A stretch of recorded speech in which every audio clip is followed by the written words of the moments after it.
gars yi nuyuwuma Seydina Ousmane ba président Diomaye yàlla na leen yàlla defal tawféex yàlla na yàlla defal sanla daare ni ba yan bi ngeen yenn oyof toll seen kaw fi ngeen bëgg eggal Sénégal ngeen eggale ko fa ci barke Serigne Saliou. gars yi man li ma doon rêvé lenn rek la bu Seydina Ousmane jëlee réew mi man ma bàyyi réew tubaab bi ñëw toog parce que dama ne Sénégal dina neex boo xam ni moom xam nga xëy na man duma ko fekkee mais suñuy sët ak suñuy njaboot ak ñëpp dinañ ko fekkee incha allah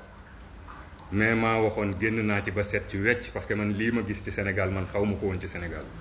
nit ñoo xam ne léegi dañu iñaan dañu soxor fii ak ñu ngi lay gis ci ay problème dañuy sant yàlla voilà buñ la gisee nga nekk ci jàmm boo leen nuyoo sax quasi duñ la fay por 4 ya man mënuma comprendre sénégalais yi lan moo nekk seen bopp yi te iñaan gi ngeen iñaan nii ñenn ñi iñaan gi ngeen iñaan nii balaa muy egg ci borom kii ngeen ko def